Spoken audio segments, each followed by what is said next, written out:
Well, here's my project diesel truck. 6.2 liter, 4-speed manual, 4-wheel drive, 3/4 ton, 83 model. Got one fender well out, got the hood off. So now we're going to start taking this other fender off.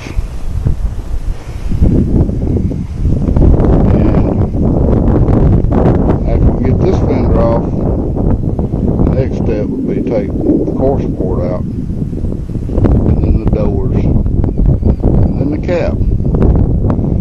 So today I'm gonna work on getting this fender off, and I'll kind of show you a little bit of the process.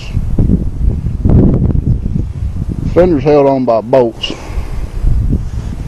You got one bolt, you got to open the door and get to it. It's right up there at the top. Another bolt on the bottom near the door. You got a bolt up here, and then you got about a half a dozen or more bolts around the core support. It's kind of a pain. Ain't too bad unless the little weld-on nuts break off inside the fender, and then you can't get the bolt out without cutting the bolt or grinding it or something. Anyway. Well, let me get started on this fender. First step is going to be taking off this around the lights here, and then just unbolting and getting it off.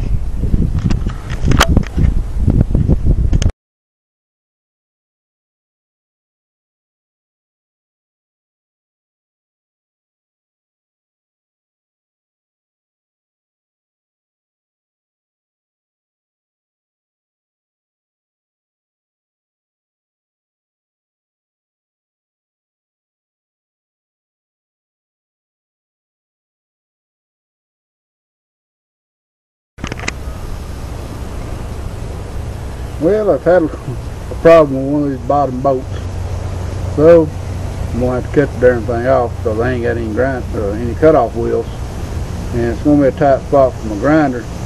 So I think I'm going to just use my torches. The thing you got to remember about torches is it will burn you, and you don't want to be cutting next to your tanks, because if you have a small leak on your valves or something, now you could have a major fire on your hands. So what I like to do is run my hose out, give me some good welding gloves, because I don't like getting my hands burnt. Ooh, probably don't want near that wall spray either. That'd probably blow up. Oh, we got a nice sooty flame.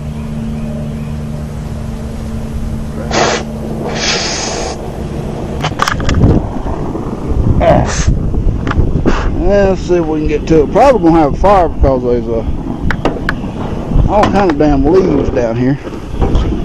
Yeah, hell yeah.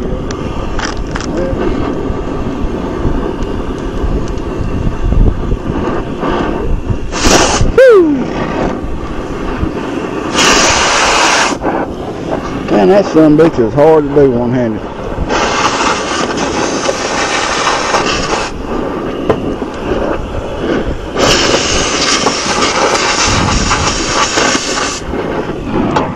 I hope that's good enough. Woo! Fire! Shit, I can't tell. You see it glowing? Well, I think I got it.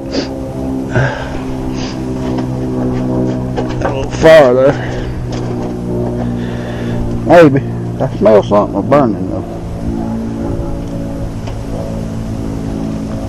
I think there's something on the inside of this fender on fire. That sucks. Well, I guess you can't see it. There.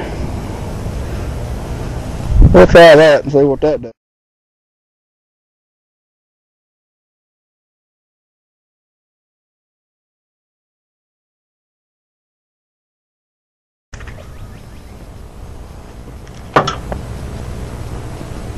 Well, I got the fender. Another thing I was going to mention was when you take the fender off, you'll find these these spacers. Now,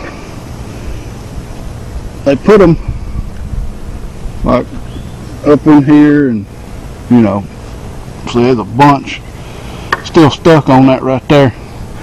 But that's how you line your body up. There's a bunch of them that fall on the ground.